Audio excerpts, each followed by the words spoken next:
Bismillahirrahmanirrahim. Assalamu alaikum. Today we will study about solar panels. A solar panel is a device that converts sunlight into electricity by using photovoltaic cells. Solar power is a renewable and infinite energy source that creates no harmful greenhouse gas emission. As long as sun shines, energy will be released. A photovoltaic cell, commonly known as solar cell, is a non-mechanical device that converts sunlight into electricity.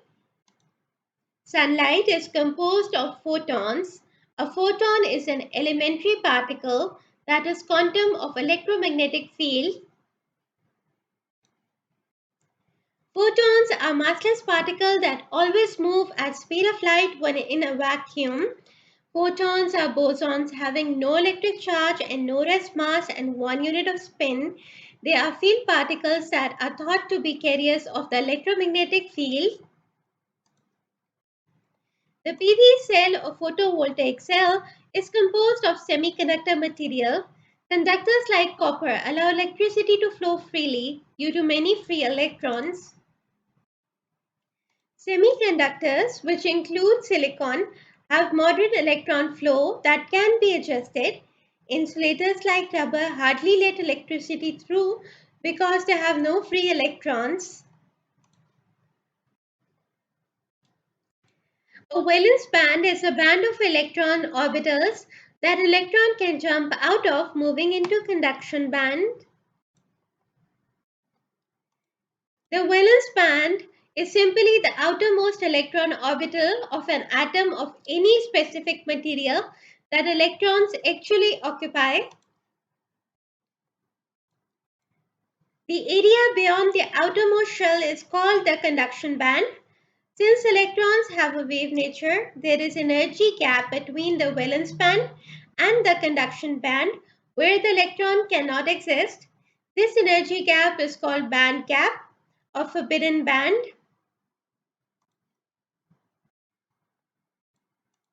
A band gap is the distance between the valence band of electrons and the conduction band. Essentially, the band gap represents the energy that is required to excite an electron up to a state in the conduction band where it can participate in conduction. For conductors, conduction band and valence band are not separated and there is therefore no energy gap. The conduction band is partially occupied even at low temperatures, resulting in high electrical conductivity. A semiconductor is an insulator at 0 Kelvin. In semiconductor, the gap is small enough that it can be bridged by some sort of excitation, perhaps from sun in case of photovoltaic cells. For germanium, the energy band is 0.72 electron volt, and for silicon, it is 1.1 electron volt. In insulator, the forbidden energy gap is very large. The energy gap in insulator is greater than 9 electron volt. The material cannot conduct because the movement of electrons from valence band to conduction band is not possible. A semiconductor material has an electrical conductivity value falling between that of conductor and insulator. Its resistivity falls as temperature rises, unlike conductors. Semiconductor materials like silicon and germanium have 4 electrons in the outer shell. The outer shell is also called the valence shell. The 4 electrons are used by semiconductor atoms in forming bonds with its neighboring atom. This leaves a low number of electrons for the conduction band. A doping is a process of adding a certain chemical element to a semiconductor in order to change its electrical conductivity.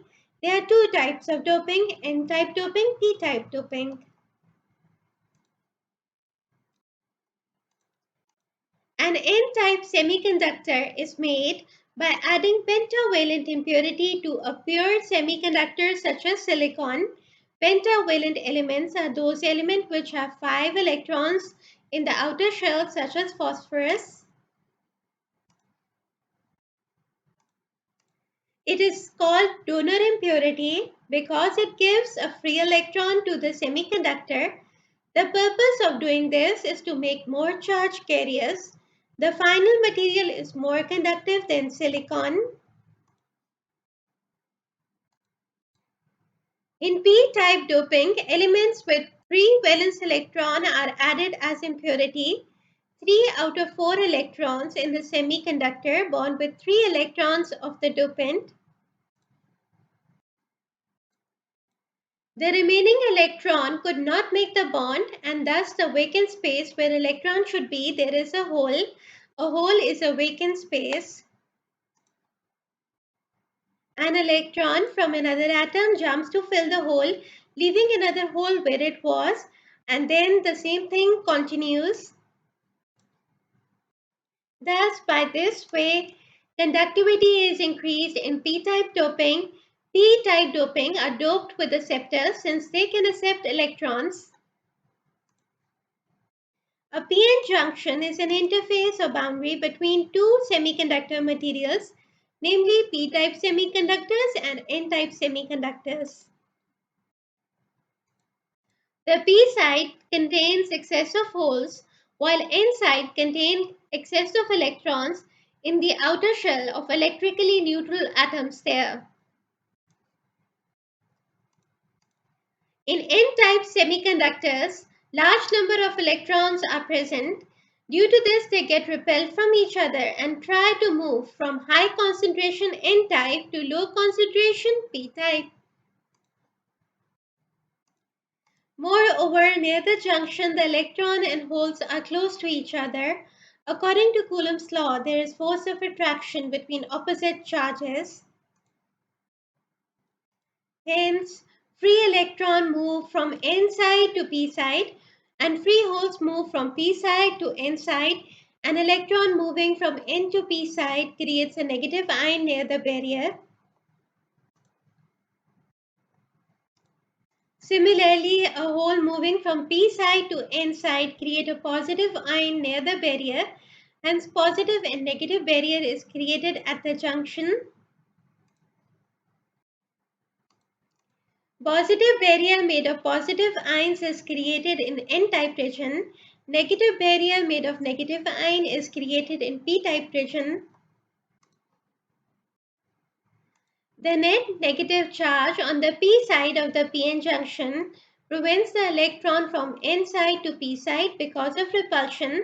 Similarly, the net positive charge on n side of the p-n junction prevents hole to move from p side to n side. Depletion region, so called because it is depleted of mobile charge carriers, has no mobile charges. Depletion region acts like a barrier that opposes the flow of electrons from the n side and flow of holes from the p side. An electric field in the depletion layer of unbiased p-n junction is from n side to p side. When light shines on the surface of p-n material, photons excite electrons into conduction band, thus creating an electron-hole pair. If a photon generates an electron-hole pair within or near depletion region, the depletion region's electric field can push the mobile charge carriers across the junction. This is what we call photocurrent, current resulting from movement of light-induced charge carriers. Photocurrent is a reverse current. It flows from n side to p side. Since light-generated electron-hole pair contribute to photocurrent only if they are in or near depletion region, this suggests we increase the width of the depletion region, hence resulting in greater electron-hole pair in depletion region and therefore greater photocurrent.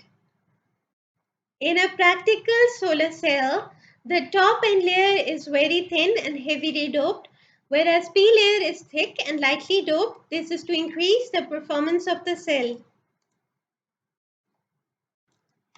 There is collection of photo-generated charge carriers at the terminals of the junction. Finally, the charge carriers are extracted from solar cells with electrical contacts so that they can perform work in an external circuit. The chemical energy of electron-hole pair is converted to electric energy. Now let's study the different layers of the photovoltaic cell or solar cell. Number one, protective glass layer. This top layer protects the cell from environmental elements while allowing light to pass through. Number two, anti-reflective coating applied to the surface of the cell. This layer reduces light reflection and ensures more light is absorbed. Number three, N-type semiconductor. This layer is doped with material that add extra electron, creating a negative charge. Number four, P-type semiconductor. This layer is doped to have fewer electrons, creating spaces known as holes, resulting in a positive charge. Number five, junction layer. The area where N-type and P-type layers meet is called the junction. Here the movement of electrons from N-type to P-type layer creates an electric field. Number six and number seven are back contact layer and front contact layer. These metallic contacts are necessary to collect the current generated by the solar cell. This diagram shows the cross-section of the solar cell showing all the layers. The front contact is made of narrow metallic strips called the fingers. The bus bar and fingers are the main components of the solar cell. The fingers of the solar cell collect the generated direct current and deliver it to the bus bar.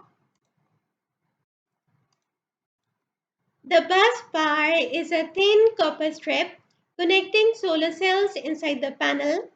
At the same time, fingers are more petite strips that run perpendicular to the bus bar, distributing power equally through the panel.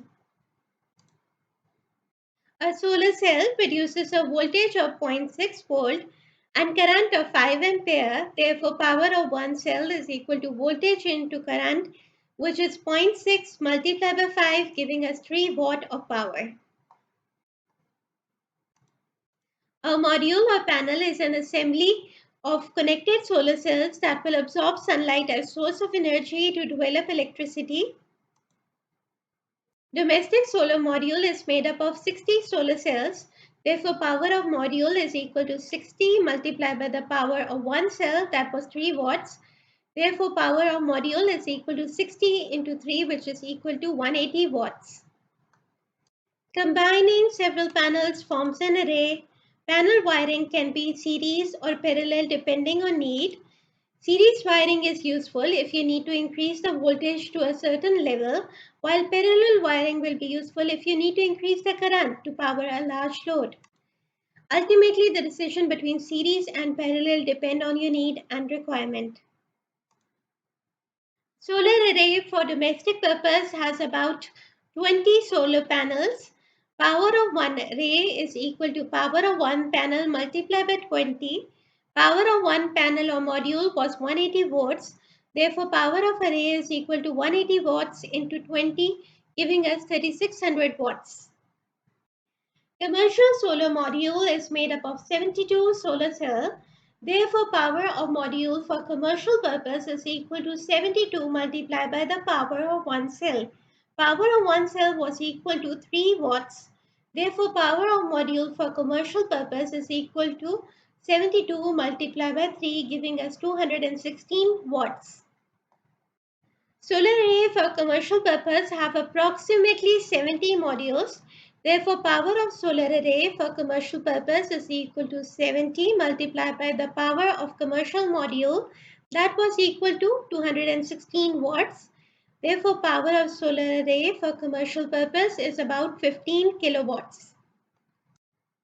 The electricity generated in a single cell is multiplied by the number of solar cells in each solar panel and number of solar panels in each solar array. The electric current generated by a solar panel is a direct current DC, which is not used for powering the home appliances. So first we need to convert direct current DC into alternating current AC. This can be achieved by connecting a device to solar panel called the inverter. The inverter converts direct current DC into alternating current AC, which you can use in your home. The inverter is connected to another device called electric meter, which measures the electricity generated by the solar panel system. Any additional electricity that is not used by your home is fed into the grid. Electricity is drawn from the grid when you need more power than your solar energy system can produce. Solar panel efficiency is around 15 to 20%.